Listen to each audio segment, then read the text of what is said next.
Bueno no es suficiente, lo mejor está por venir. La unción que honramos es la unción que nos bendice. Una vez Ebenezer, siempre Ebenezer. Buenos días, familia.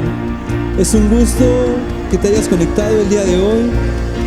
Así que ¿por qué no te pones en pie y empezamos a exaltar y adorar a nuestro Dios?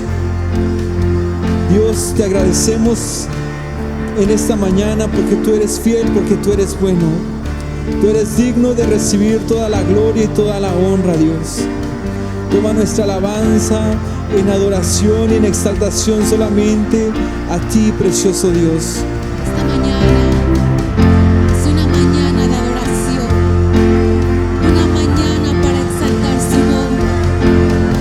Que empecemos este día adorando y exaltando el nombre de nuestro Dios y reconocer que no hay nada mejor que estar en su presencia, anhelando conocerlo más, escuchar su voz. Dile esta mañana: quiero conocerte.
puedes hoy rendir tu corazón a Él.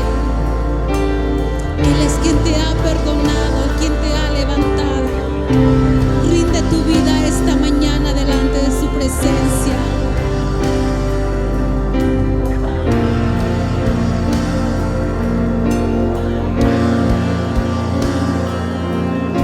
No tengo nada para ofrecer,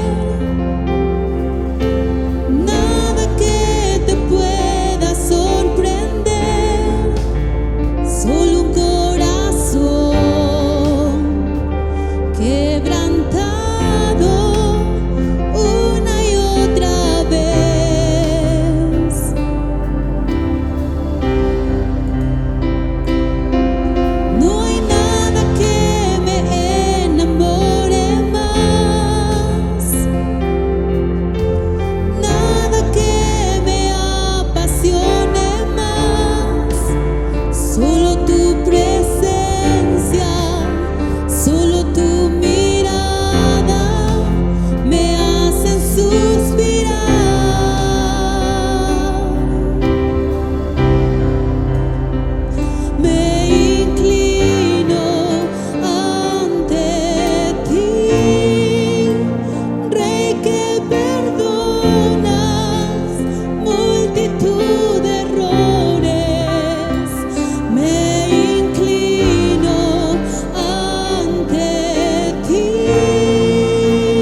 Rey? ¿Por qué no inclinas y rindes tu corazón delante de Él? Él es quien te ha perdonado, el que te ha levantado. Dile: solo ante ti me inclino. Declara que Él es tu Dios. Declara que no tienes otro Dios. Declara que Él es digno. Entrona tu alabanza y declara que Él es digno de recibir la gloria. Entrónalo en tu alabanza, porque no hay nadie como Él. Después que hemos exaltado y alabado a nuestro Dios, recibamos con todo nuestro corazón la palabra de esta mañana de nuestro amado pastor.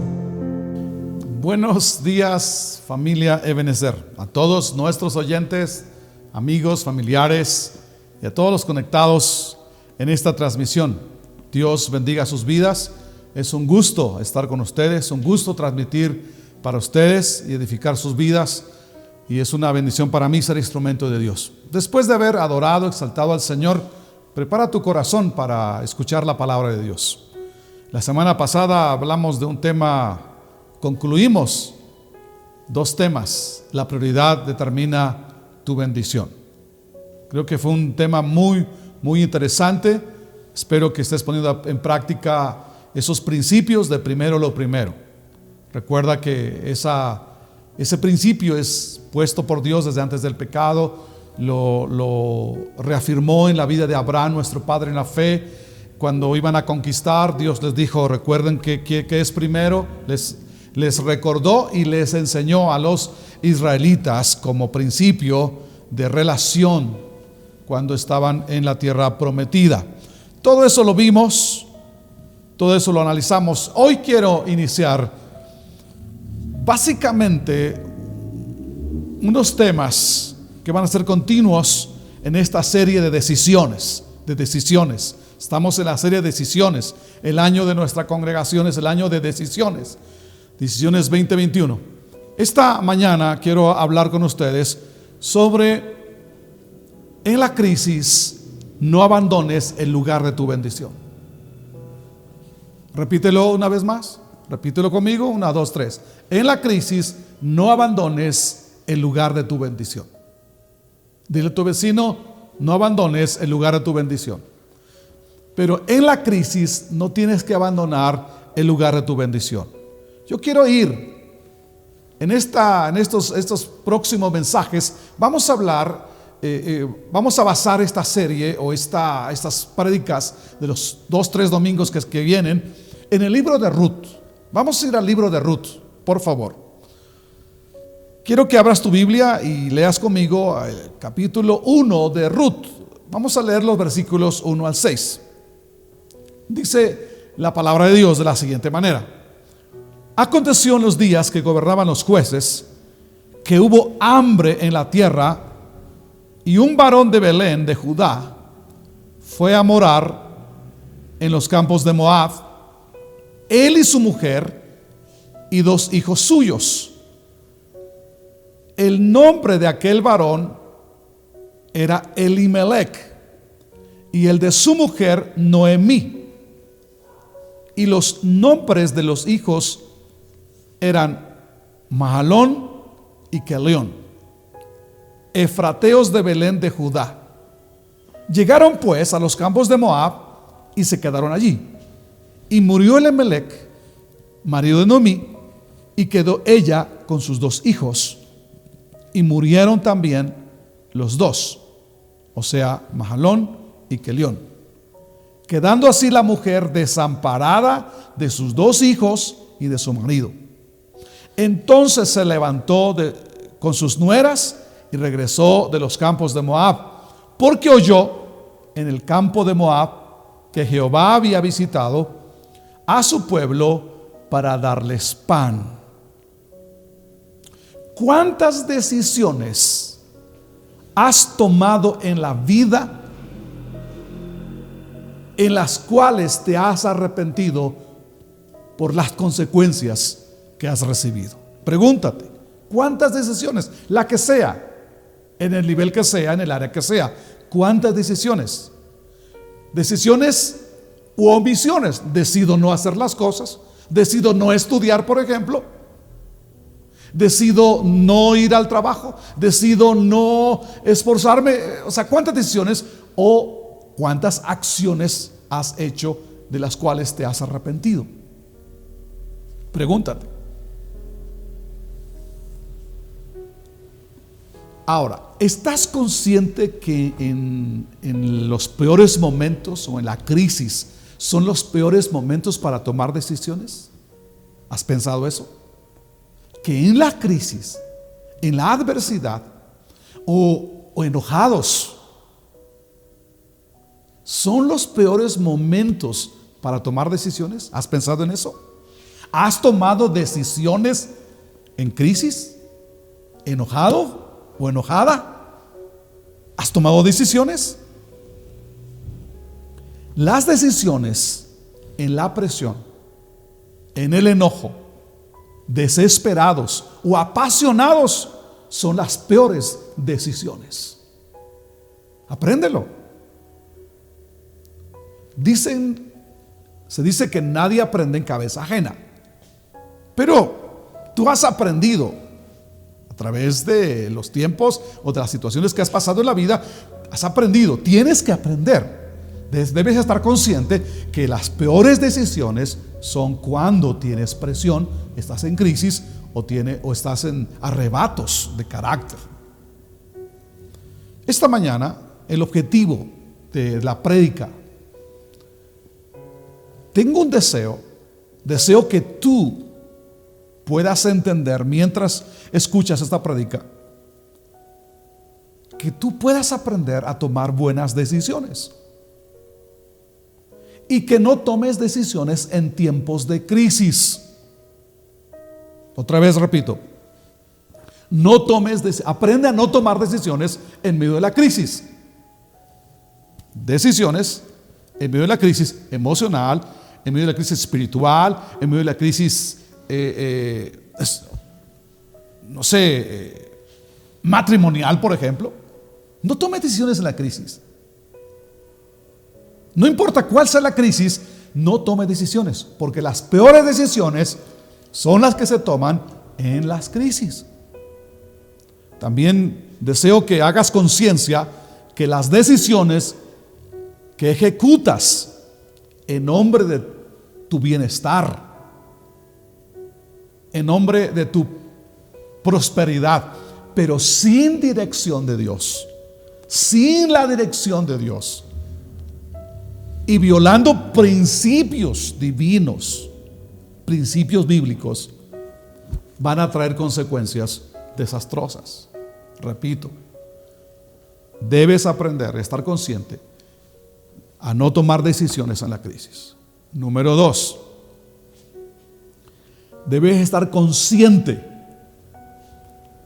que si ejecutas decisiones o haces decisiones aún para tu bienestar, pero violando principios de Dios, vas a tener consecuencias. Nada de que a mí que, no, vas a tener consecuencias. Por eso esta prédica es para que tú tomes buenas decisiones y que a pesar de la crisis, escucha, otro objetivo de la prédica es que no te muevas a pesar de la crisis. Repito, crisis emocional, crisis espiritual, crisis económica, crisis matrimonial, crisis de interrelación de familia. No te muevas a pesar de la crisis. No quiero decir que no te muevas, pero no te muevas en medio de la crisis. No abandones el lugar de tu bendición. En otras palabras, no te salgas de la cobertura de Dios. Esa cobertura de Dios puede ser tú, tus padres, hijo. Escúchalo. No seas un hijo pródigo. No puedes tener crisis. Puede ser que no los entiendas. Puede ser que no comprendas. las situaciones, las circunstancias, no abandones tu casa. Eso es el lugar de tu bendición, tu casa, tu familia. Y otra cosa, tu iglesia. No abandones el lugar de tu bendición en medio de la crisis. El texto que acabamos de leer, hablando un poco del contexto de ese texto, nos habla de una crisis. Había hambre en la nación de Israel. Nos habla de una familia. Nos habla de las opciones que esa familia tuvo para tomar decisiones. Y nos habla de las decisiones que tomó esa familia. Y también nos habla de las consecuencias. Vamos a hablar primero de la crisis. ¿En qué crisis estaba esa familia? De acuerdo con los textos, en los tiempos de Elimelech eran tiempos de crisis. Si tú ves Jueces 21-25, un libro antes, Jueces termina diciendo: cada uno hacía lo que quería. Qué tremendo. Israel en la tierra prometida, cada uno hacía lo que quería. Tenían la ley, acuérdate, tenían la ley, pero cada uno hacía lo que quería. Es increíble que la generación que entró a la tierra prometida enseñó la palabra, pero la siguiente generación ya no enseñó la palabra, y la generación de Josué había muerto y cada quien hacía lo que quería. Era una crisis obviamente espiritual. En principio era espiritual, pero también era política. No había quien gobernaba. Sí había un gobierno, sí había un juez, pero no le hacían caso. Cada quien hacía lo que quería. También era una crisis moral. Cada quien hacía lo que quería. O sea, una crisis moral. Y económicamente estaba en una crisis nacional. Entonces aconteció que en los días en que gobernaban los jueces hubo hambre en la tierra, dice Ruth capítulo 1. Hubo hambre. ¿Qué implica hambre? Implica que no hay alimento, no hay cosechas, pero implica entonces también que no hay trabajo, no hay finanzas, no hay moneda circulante, vamos. Y obviamente eso causa líos, eso causa problemas. Ahora, las crisis llegan a la vida por diferentes causas. Escúchame, las crisis llegan a la vida por diferentes causas. Estamos hablando de la crisis, pero llegan a la vida o a la nación o a una familia, a un individuo, por diferentes causas. Una causa de ellas es la mala administración. Mala administración. Estar pensando que toda la vida vas a ganar lo mismo. Claro, obviamente, dices, claro que no, pastor, yo quiero ganar más. Sí, pero ¿qué sucede cuando no ganas lo mismo y vienes a menos? Y vienes a menos por no administrar, por no ahorrar. Entonces la crisis llega por no ahorrar. No estamos en una clase de finanzas, pero sí te digo algo muy importante. Ahorrar es clave. Ahorrar para la crisis. No que la estás esperando, pero ahorrar es clave. Entonces llega la crisis, llega a la vida por mala administración, no solo de finanzas, sino de tu vida, de tu cuerpo, de tu tiempo. ¿Cómo estás alimentándote? ¿Qué estás haciendo en este tiempo de pandemia? ¿Qué estás haciendo? ¿Cómo estás administrando tu cuerpo? ¿Estás administrando bien tu tiempo? ¿Estás desperdiciando el tiempo? ¿Estás estudiando? Chicos, ¿están estudiando?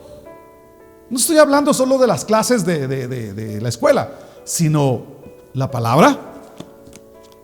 La palabra, ¿están estudiando?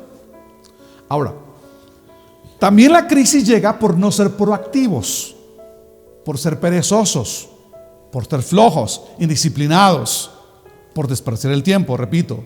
O sea, no somos proactivos, no actuamos por nosotros mismos en ser mejores. Alguien debe estar estudiando idiomas. Estoy hablando de los niños.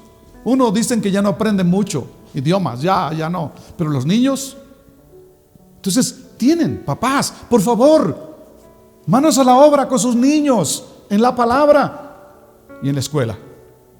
Pero otra cosa, también la crisis llega por no planear, por no prever los cambios en la vida. Planea, ten visión.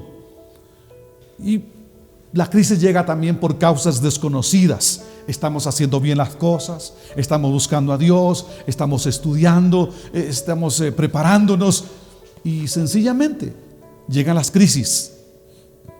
Pero escucha, todas las cosas nos ayudan a bien aquellos que estamos en la voluntad de Dios. Recuerda eso. Pero de acuerdo al libro de Ruth, la causa en los tiempos de Elimelech eran el alejamiento de Dios.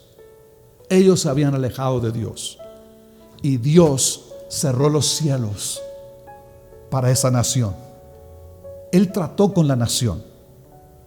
Sin duda había familias bendecidas en medio de la crisis, pero no era el caso de la familia de Elimelech. Ellos estaban en crisis.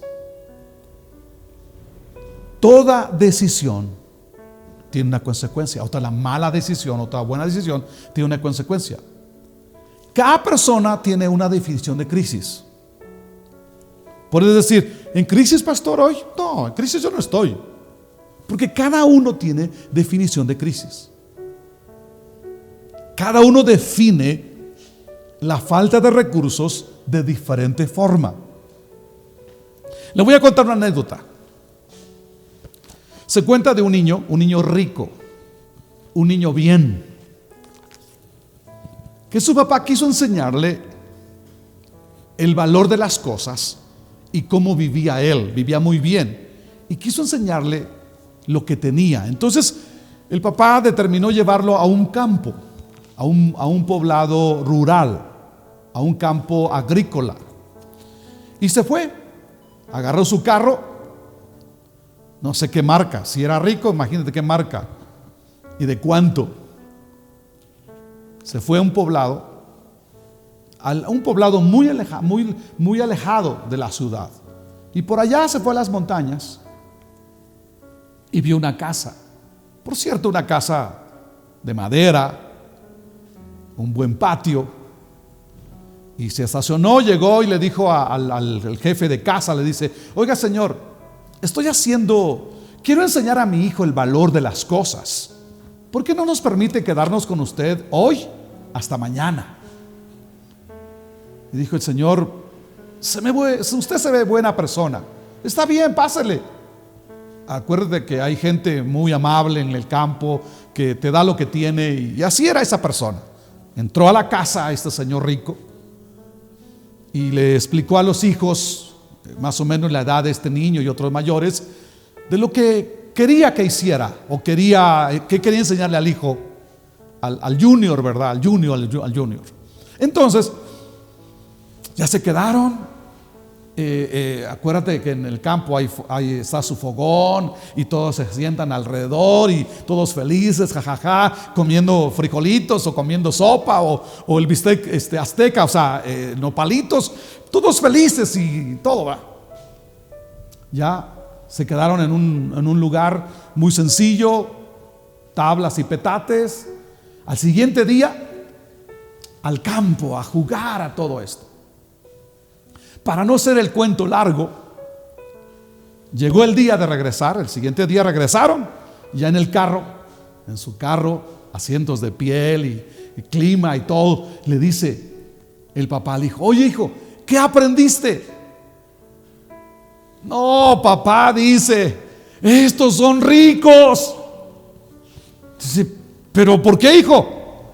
Papá, yo tengo una alberca, ellos tienen una medida, ellos tienen un lago enorme. Y el papá se queda callado y sigue escuchando al hijo. ¿Y qué más, hijo? Papá, yo solo tengo un perro, ellos tienen como 5 perros. Papá, yo solo tengo un patio pequeño, ellos tienen un enorme patio. Ellos son ricos, papá. Te das cuenta que la percepción de riqueza la definición de crisis la define cada persona. Muchos interpretan la crisis de diferente forma. O sea, como dice el dicho, cada uno cuenta como le va la feria. Para muchos, crisis es no tener o no suplir los gustos. Ejemplo, ya no comprar en tiendas la ropa cara que normalmente usamos. Como ya no estoy comprando esa ropa de marca, esa ropa cara, entonces estoy en crisis. O en su defecto, como ya no estoy comprando en tiendas donde te piden una membresía, pues ahora estoy comprando en el tianguis. Y hasta dicen, ¿hasta dónde hemos caído en esta crisis? Te das cuenta que cada quien interpreta el concepto crisis. Te comento algo. Leí en la red veía un video de un muchacho que estaba haciendo un análisis de la situación. Se puso su playera Gucci, pero comprada en el tianguis, y se fue a la tienda cara. Me llamó mucho la atención que una simple gorra como esta, 7,000 pesos. Unos tenis, lo tengo que regresar porque esta es de marca, ¿correcto? Escucha, unos tenis de 15 a 50,000 pesos. Dije, no. Y entonces, si alguien está acostumbrado, no en ese nivel, pero en ciertos niveles, y ya no tiene, puede decir que está en crisis. Y la verdad, tiene de comer, tiene salud, tiene una casa, está bien. ¿Está en crisis? ¿Realmente podemos interpretar que está en crisis? Entonces, repito, otra vez otros dicen, pues yo estoy en crisis porque ya no estoy comprando en las tiendas caras, ya estoy comprando en el tianguis. Hombre, los mismos, es más, creo que los nopalitos del tianguis son más ricos que los que venden en los centros comerciales. Entonces, cada uno interpreta lo que es crisis, pero algunos pueden decir, estamos en crisis porque pues antes comíamos carne todos los días, ahora solamente 2 días. Estamos en crisis. Realmente, ¿tú cómo interpretas la crisis? Para ti ¿estás en crisis? Como dijera un predicador, estás en crisis, me lo dicen tus ojos. No, pero no los estoy viendo a ustedes. Entonces, ¿pero estás en crisis? ¿Sabes? Jesús define que lo mejor de la vida no es cuánto tienes. Lo mejor de la vida es a quién tienes. Y decía el salmista, ¿a quién tengo yo en los cielos sino a ti? Y fuera de ti nada deseo en la vida. Aunque tenga aquello, te deseo a ti. ¿Cuál es tu mayor posesión? Sin importar tu definición y tu perspectiva de crisis, ¿qué haces tú cuando la crisis golpea tu vida, golpea tu familia, golpea tu matrimonio, golpea tus finanzas, golpea tu vida en sí? ¿Qué haces cuando la crisis golpea tu fe, tus convicciones? Es mi pregunta. ¿Qué haces en ello? Y claro, sigo preguntándote, ¿cuál es tu crisis? ¿Y cuál es tu posición en medio de la crisis? ¿Cómo estás definiendo tu situación de este momento? No el de ayer, el de este momento. ¿Y qué decisiones estás tomando o vas a tomar en medio de tu crisis? ¿Cómo la definas? Entonces, estamos hablando de una familia en crisis. Estamos hablando de la crisis. Ahora vamos a hablar de la familia. ¿Quién era esa familia del libro de Ruth? Era una familia hebrea. Era una familia de pacto, donde Dios pactó con ellos como familia. Dios le dijo a Abraham, en tu simiente serán benditas todas las familias de la tierra. Era una familia cuyo jefe de casa era Elimelech. ¿Sabes qué significa Elimelech? El Señor es mi rey. El Señor es mi rey. Y como dijera la canción, el Señor es mi todo. El Señor es mi rey. Eso significa Elimelech. Escucha esto. Su esposa era Noemí. Significa dulzura, placentera, feliz, alegre, dichosa. Eso era el nombre. Recuerda que los nombres son significativos en la cultura hebrea. Los hijos, habló de los hijos, se llamaba, uno de ellos era Maglón, que significa enfermizo. Y Kelión significa débil, debilucho. Eso eran los nombres. Quiero hacer una observación sobre los nombres. Los nombres son determinantes en la cultura hebrea. Hablan del carácter, hablan del destino. Ahora, los padres ponían a esos hijos sus nombres de acuerdo a las situaciones, circunstancias en el momento que ellos estaban viviendo los padres. Si estaban en crisis, le ponían el hijo de la crisis. Si estaban viviendo en bienestar, entonces le ponían de acuerdo a la situación. Seguro que los padres de Elimelech no estaban en crisis, estaban muy bien, de tal manera que le pusieron Elimelech, mi Dios es el Señor es mi todo. Cuando nace Noemí, los padres le ponen Noemí. Nació en un momento de dicha, de dulzura, de estar placenteros, vamos. Entonces le pusieron Noemí para marcar ese momento. Pero cómo los nombres de los hijos determinan muchas veces destinos. ¿Alguien de ustedes recuerda a quién le pusieron Dolor? ¿Recuerdan eso? No porque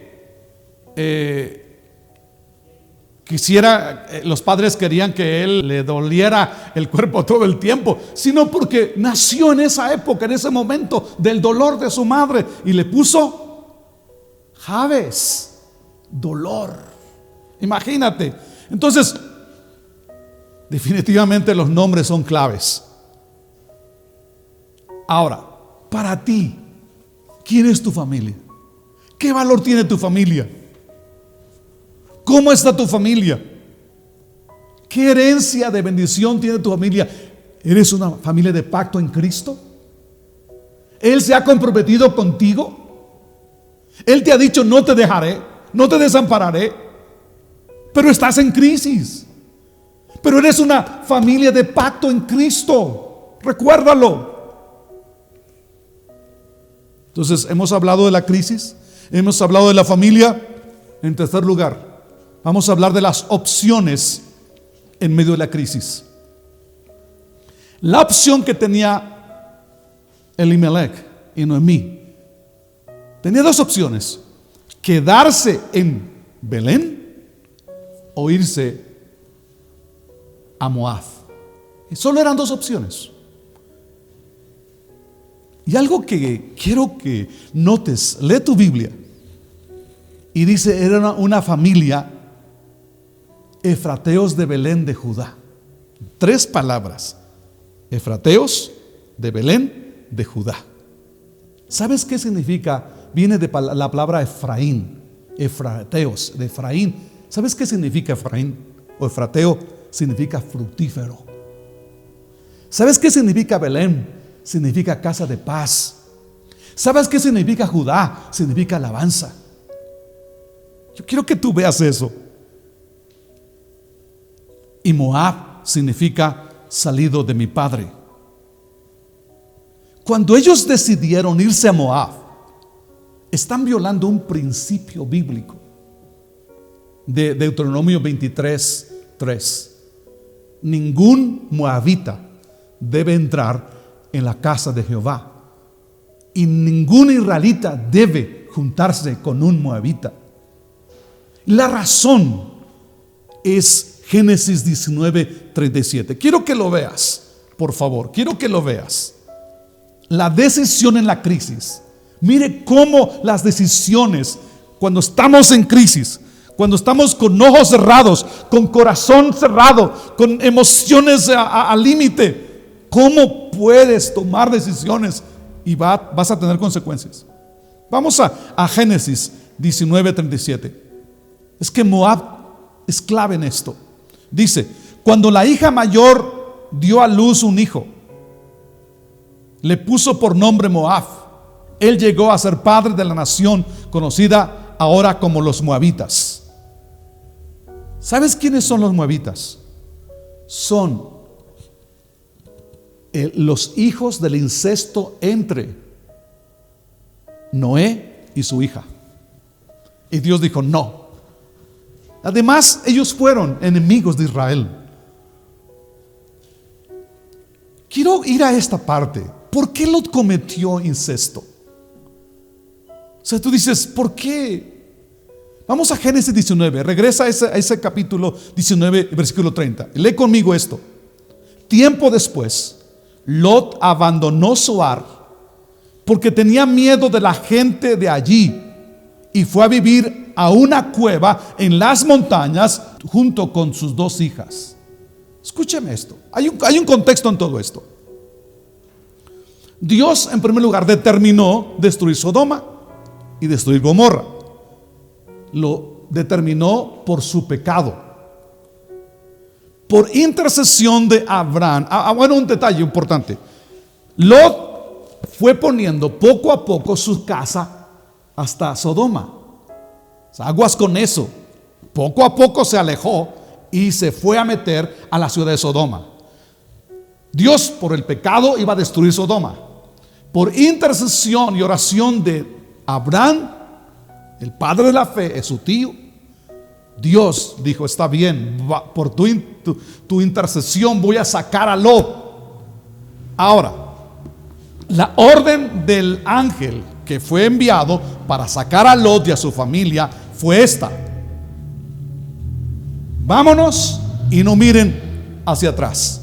Si miran, se van a convertir en estatua de sal. Esa fue la orden. Pero Lot dice, y le dijo: tienes que quedarte en Zoar. Pero Lot, por temor a esa gente, o sea, increíble, no tenía temor en Sodoma y Gomorra, que era una ciudad pervertida, pero sí tenía temor de Zoar. Y por temor se fue a las montañas, en desobediencia a la palabra de Dios a través del ángel. Él dijo: me voy a las montañas. Por temor tomó la decisión, y esa decisión lo llevó al pecado, y el pecado dio a luz con consecuencias generacionales. Yo quiero que tomes en cuenta esto. O sea, no tenía que irse al monte, tenía que quedarse en la ciudad. Era la palabra que Dios le había dado a Lot y a sus hijas.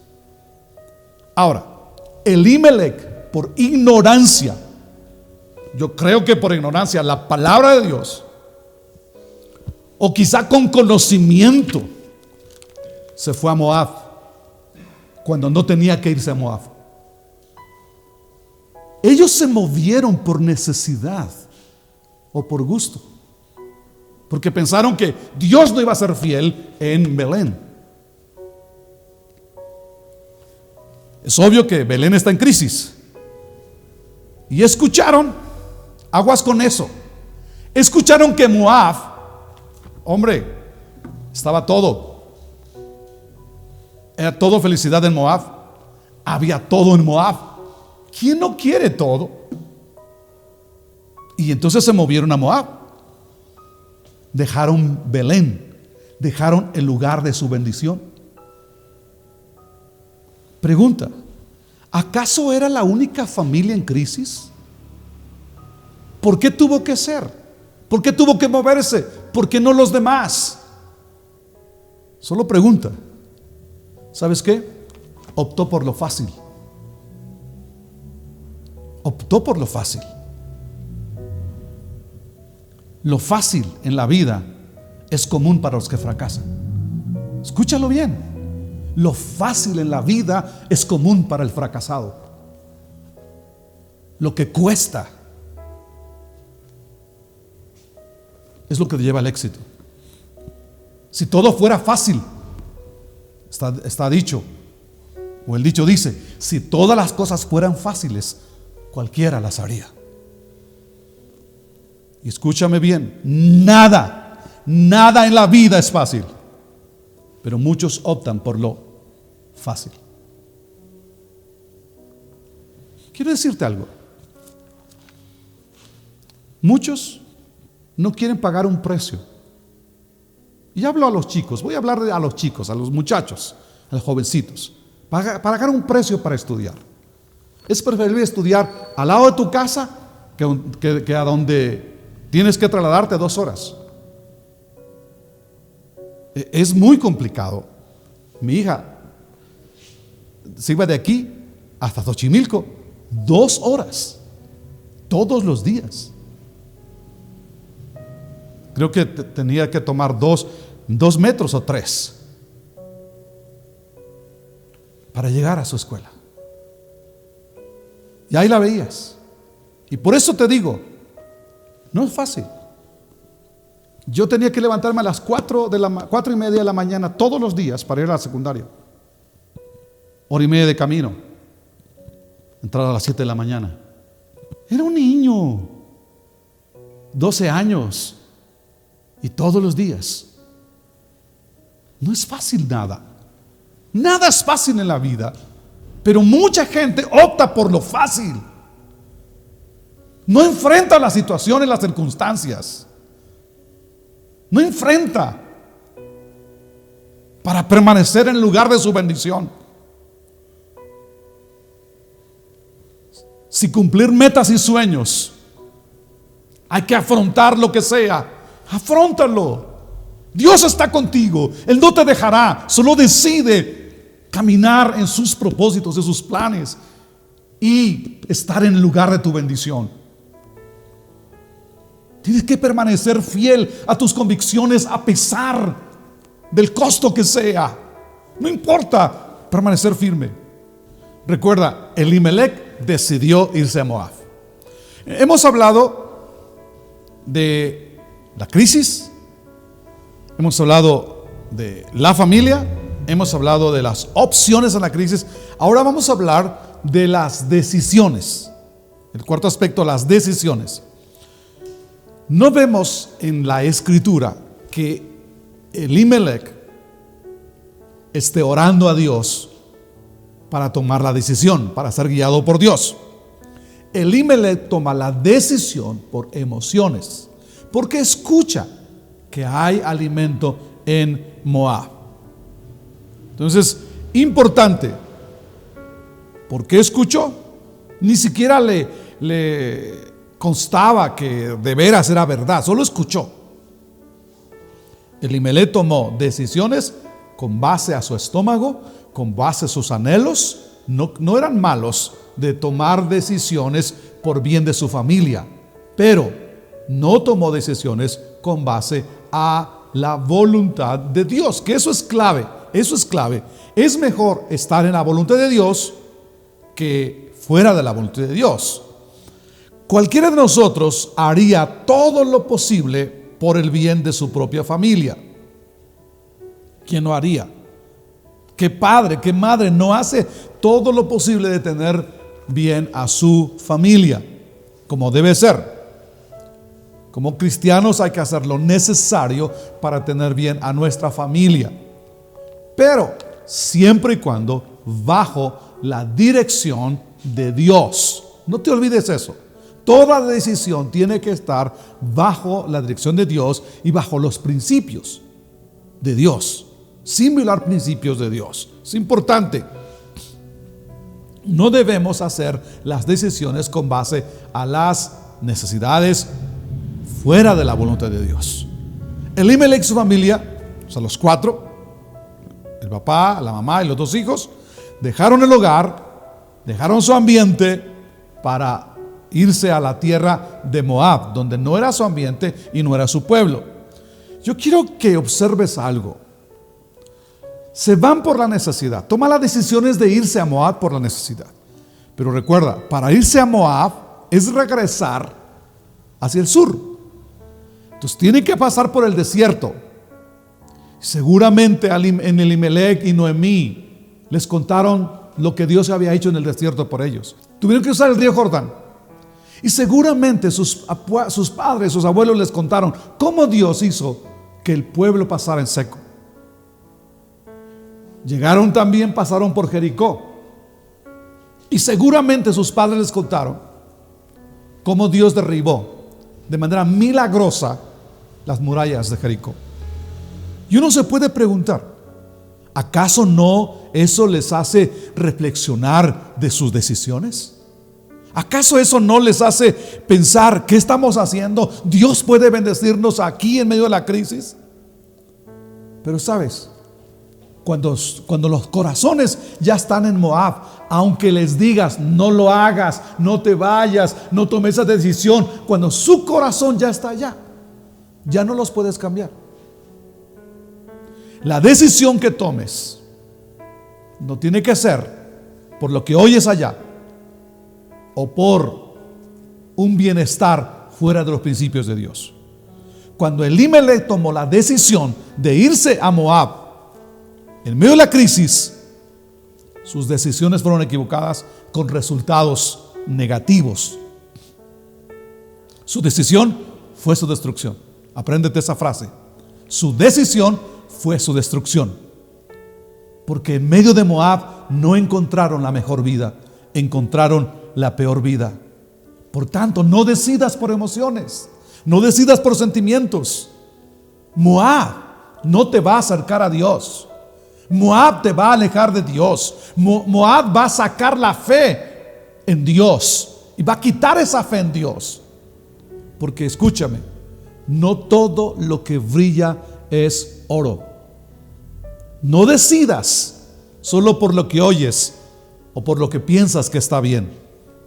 Hemos hablado entonces de la crisis, de la familia, de las opciones a la decisión y de la decisión. Vamos a hablar de las consecuencias. Punto y último lugar, las consecuencias de la decisión por emoción y sin dirección de Dios. ¿Qué pasó en Moab? En Moab lo primero que pasó fue que murió Elimelech. Murió Elimelech. Elimelech dejó la tierra de Belén, se fue, dejó la tierra prometida para buscar tiempos mejores, mejores ambientes, y lo que encontró fue tragedia.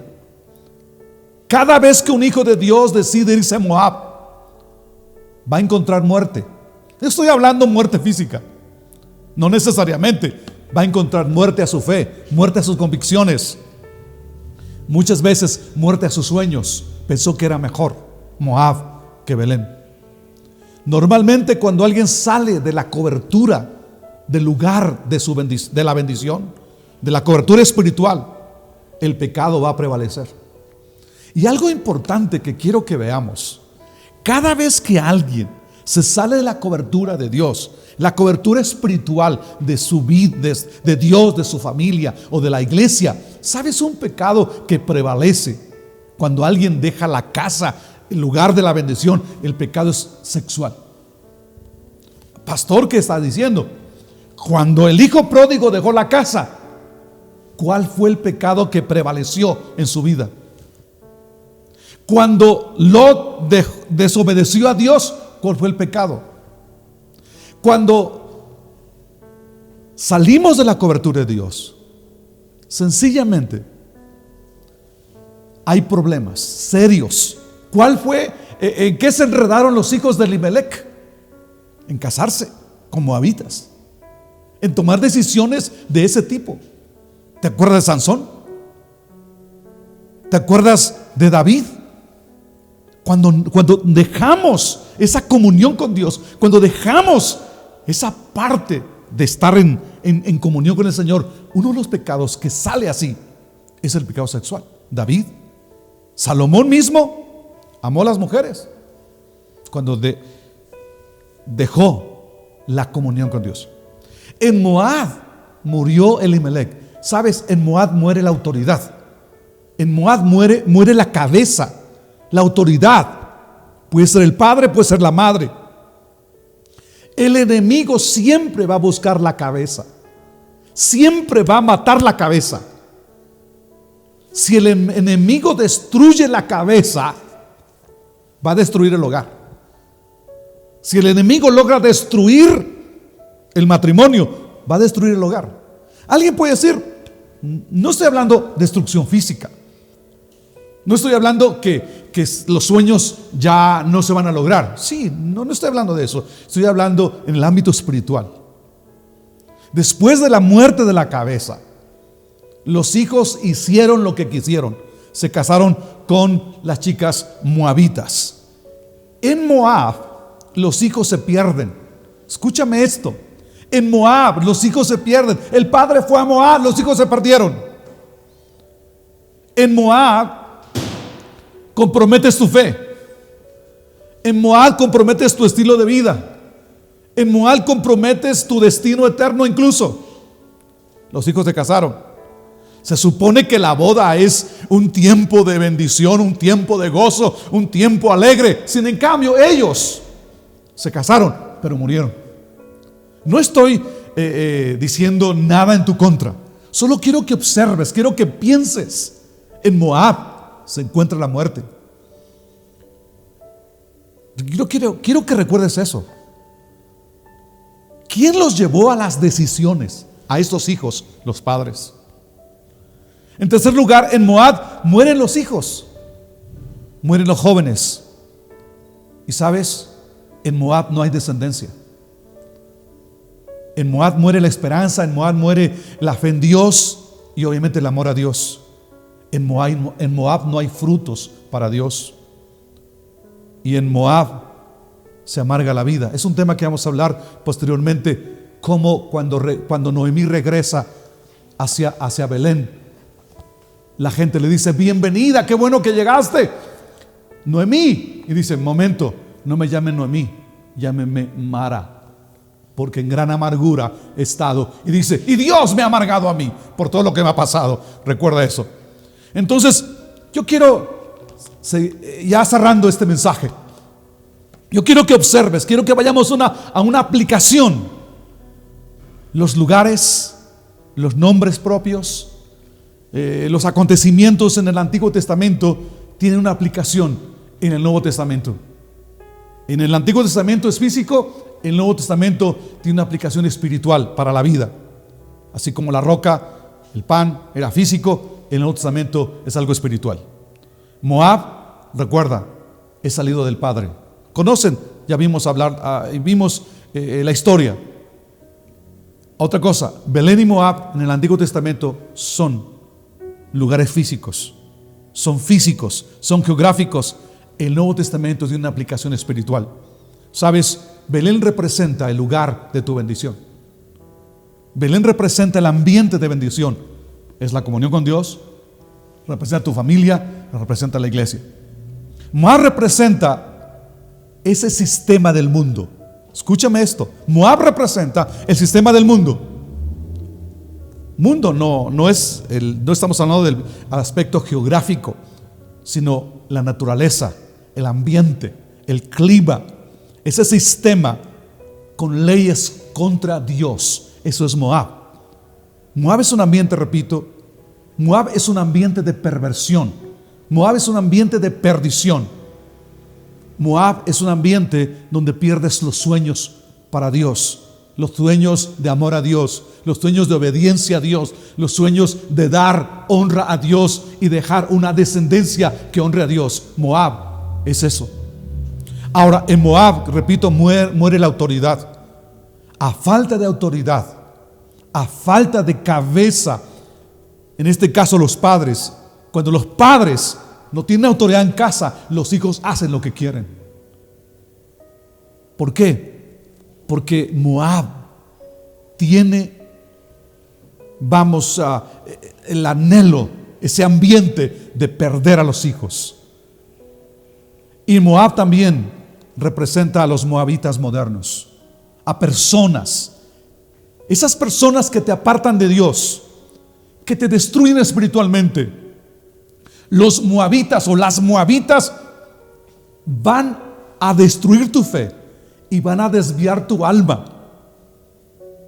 Y van a conducirte por caminos de muerte, por caminos hacia el infierno.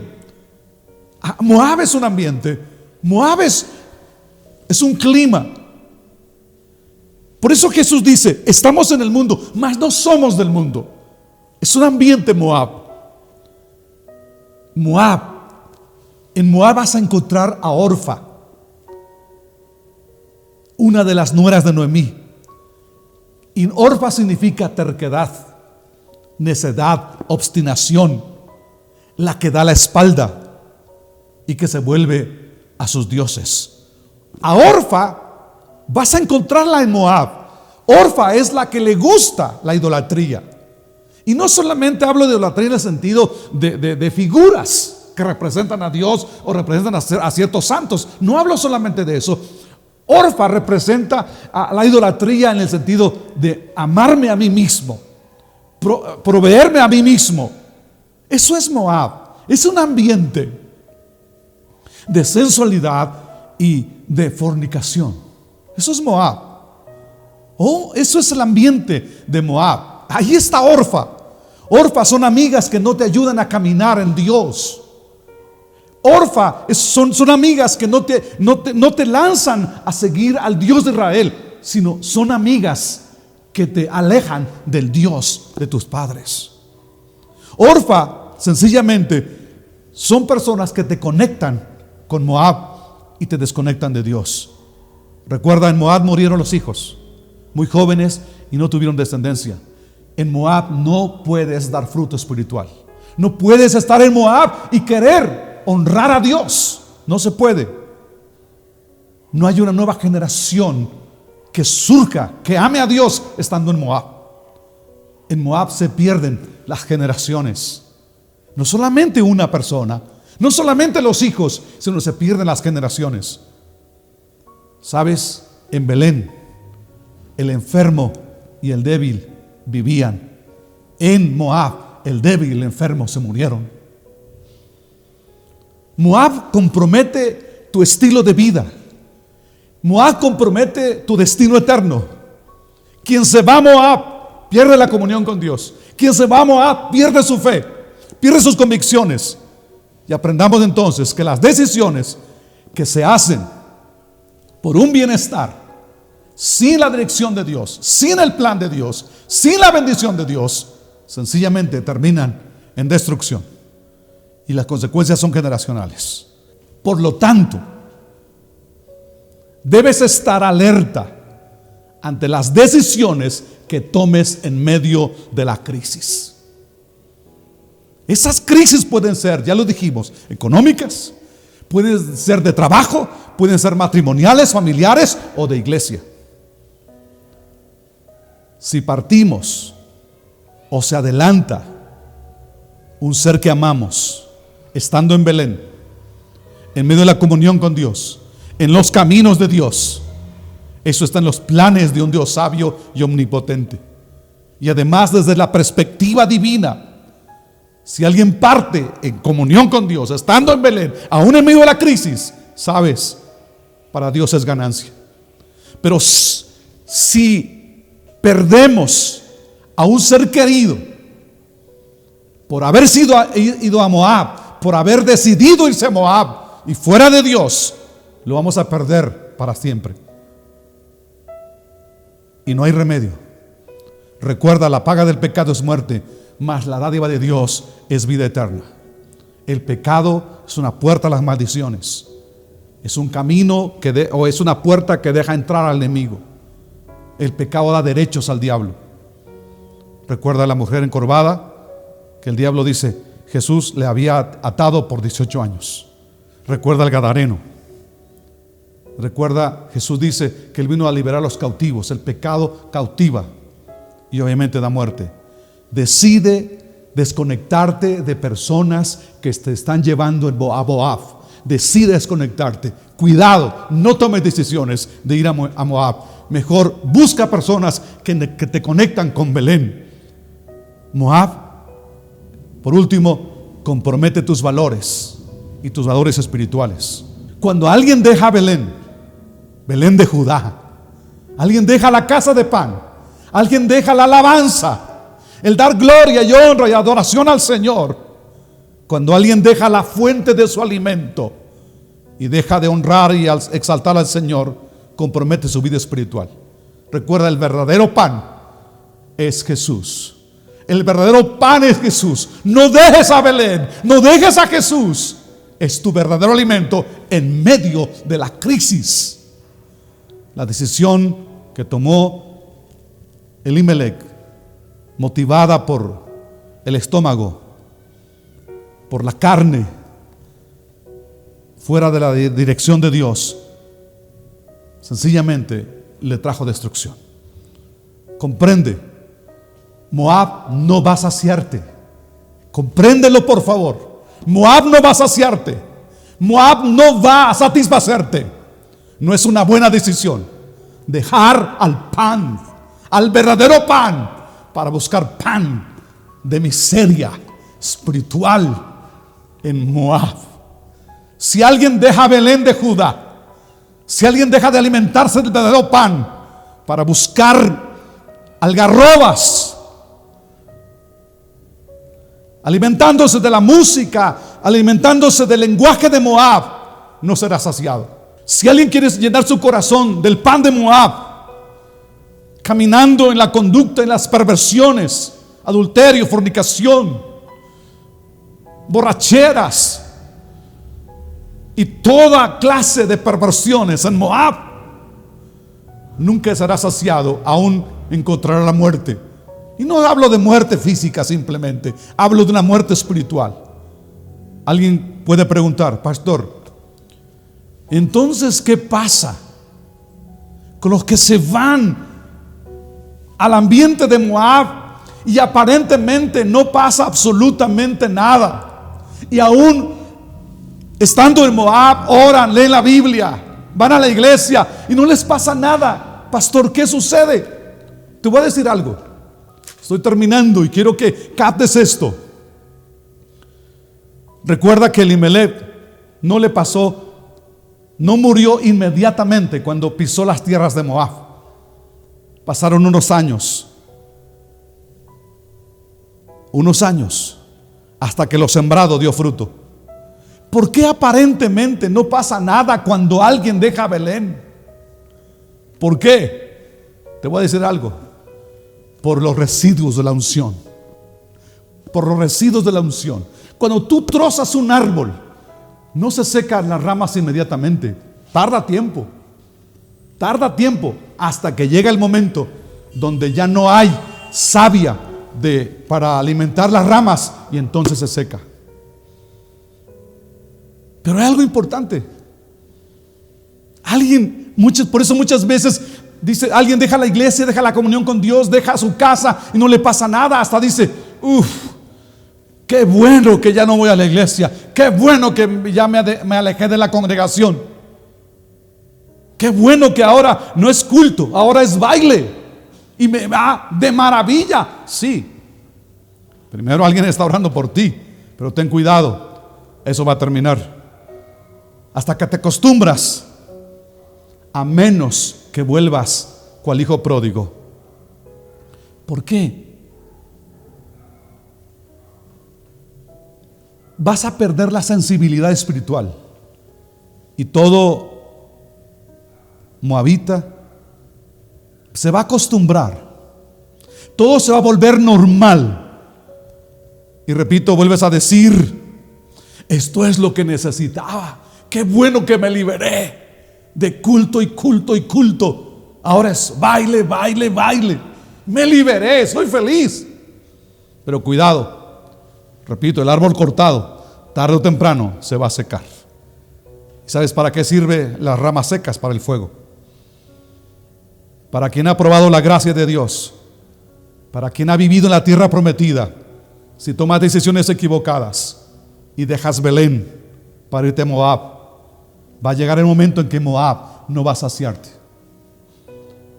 Y como un drogadicto, cada día más quiere la droga, no quiere estar consciente, quiere estar drogado y quiere más y más y más. Te digo una cosa, no vendas tu fe, no vendas tu bendición, no vendas tu familia, no vendas tu paz, tu salud, tu reputación por un miserable plato de lentejas, por algo que se ve bien o por algo que satisface carnalmente, pero a la postre traerá muerte, y muerte a una relación con Dios, muerte a una relación con tu cónyuge, una relación con tus padres y obviamente también una relación con la iglesia, pero sobre todo a una relación eterna. Determina, mejor dicho, a pesar de la necesidad, no dejes Belén. No escuches o no te engañes con las noticias de Moab. El problema no es la ausencia de pan, no es la crisis, porque la crisis es real.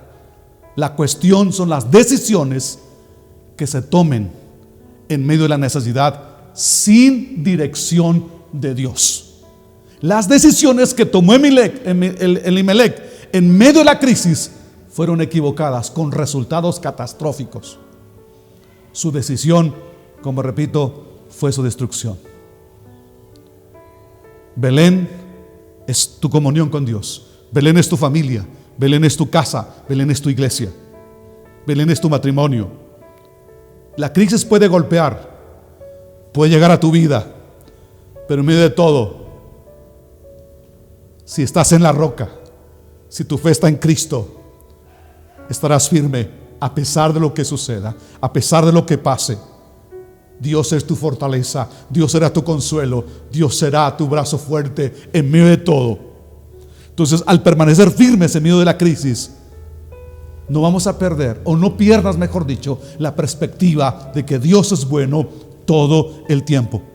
Permaneciendo en Belén, en medio de la crisis, vamos a salir adelante.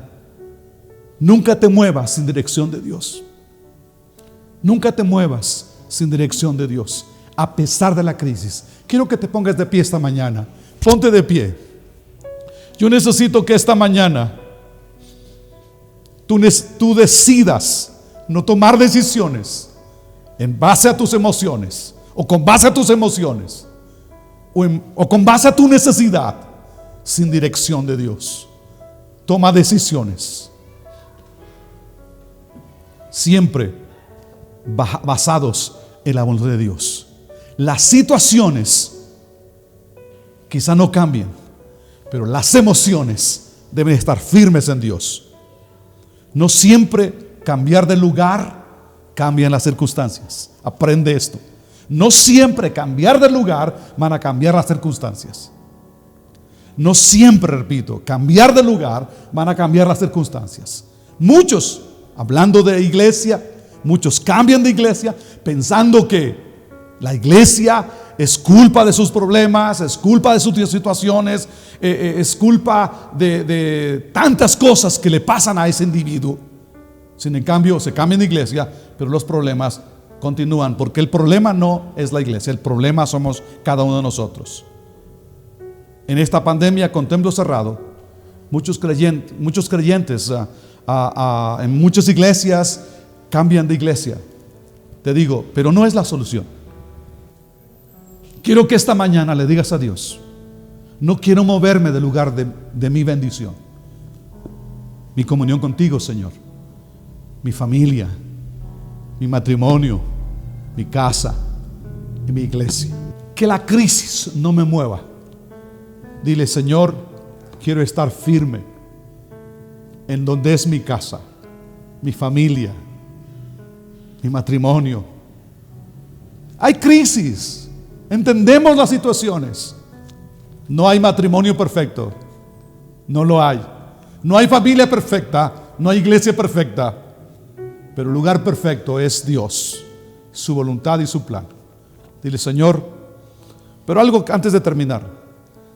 Si tú te has movido a Moab, has estado en Moab, estás en Moab en este momento, yo te pido esta mañana que cual hijo pródigo, allá en el chiquero donde tú estás, Se oye fuerte, pero quiero ser objetivo. Allá donde tú estás, reflexiona, vuelve al Padre, aunque estés deshecho por dentro, aunque quizá ni siquiera pienses que el Padre te va a aceptar, pero ven y dile: Padre, he pecado contra el cielo y contra ti. No debía haber salido de tu cobertura. Esta mañana arregla cuentas con Dios. Ven, Él te acepta. Nada está perdido. La regaste, tomaste decisiones equivocadas, pero esta mañana Él está con brazos abiertos. Ven a casa. Ven a casa otra vez. Estoy hablando de personas que en esta pandemia dejaron su comunión con Dios, que en esta pandemia sencillamente botaron todo, su fe, sus convicciones. Pero me estás escuchando esta mañana por un propósito de Dios. Ven esta mañana. Los que han permanecido firmes, díganle: Dios, dame fuerza, te necesito, ayúdame. Pero si tú eres uno de los que han salido de casa, han dejado la casa, no estoy hablando física simplemente, estoy hablando de tu fe, has dejado al Señor, ven a Cristo hoy y dile: aquí estoy, tal como soy, Señor. Qué maravillosa la canción, Sublime Gracia, Sublime Gracia. Esa gracia está para ti. Padre, esta mañana, cada persona hoy, los que han sido golpeados por la crisis, te pedimos, Señor, que los fortalezcas, los animes, les ayudes y les puedas decir que en Belén hay pan, que no se muevan de su comunión, que no se muevan. Señor, diles esta mañana que en medio de la crisis tú estás en el asunto. Pero también, Padre, esta mañana pedimos que tu Espíritu Santo toque las vidas de aquellos que por la razón que sea se han movido de su comunión, de su relación, de su pacto contigo, Señor. Llámese familia, llámese hogar, llámese matrimonio o llámese iglesia, pero sobre todo de tu comunión, de tu relación contigo, Señor. Bendice sus vidas y esta mañana, Espíritu de Dios, toma el control de sus corazones y diles que tú eres un Padre bueno, que los aceptas, que los recibes y que la sangre de Jesucristo, tu Hijo, les limpia de todo pecado. Solamente escrito está: si confesamos nuestros pecados, Él es fiel y justo para perdonar nuestros pecados y limpiarnos de toda maldad. Señor, tú no rechazas un corazón humillado, un corazón rendido. Que cada uno lo hagamos esta mañana. Y Padre, por último, guarda la iglesia Benecer. Que nadie se mueva de Belén, de esa comunión contigo en medio de la crisis. Oramos todo en el nombre de Jesús, nuestro Salvador y nuestro Señor. Amén y amén. Que Dios bendiga sus vidas, familia. No se mueva a Moab, no se mueva de Belén, del pan eterno, Jesús. Yo soy el pan, dijo Jesús. No se mueva de esa comunión a pesar de la crisis. Él tiene el control, Él tiene el control. Queremos terminar, familia, con una oración para terminar esta transmisión de este día. ¿Por qué no empiezas a declarar una bendición para tu hogar, tu familia esta semana? Y nos unimos juntos y declaramos bendición para nuestras familias y nuestros hogares. Padre, te damos gracias con todo nuestro corazón por la bendición, por la dicha de tenerte a ti como nuestra fuente, nuestro sustento y nuestro cimiento, Señor. No permitas que nada nos mueva nuestra comunión y nuestra relación contigo y nuestro amor contigo, en el nombre de Jesús. Padre, bendice a la iglesia Benecer. Bendice sus vidas, sus familias. Bendice su economía. Provee bendición, Señor. Provee bendición de una manera extraordinaria y sobrenatural. Bendice sus vidas y haz, Señor, memoria de sus ofrendas, de sus holocaustos, de su servicio, porque tú eres un Dios que no olvidas el servicio de los santos. Dios, no por lo que hacemos, sino que quiero que mires el corazón de cada persona y bendice su vida, sosteniéndoles, fortaleciéndoles, guiándoles en todo. Que el amor tuyo, la gracia de nuestro Señor, el poder de tu Espíritu Santo sean sobre esta congregación, sobre nuestra familia, nuestros familiares y nuestros amigos en Cristo Jesús. Amén y amén. Un abrazo, Dios los bendiga. Nos vemos a la próxima. Esperamos que esta transmisión haya impactado tu vida. No te olvides de compartirla. Hasta la próxima.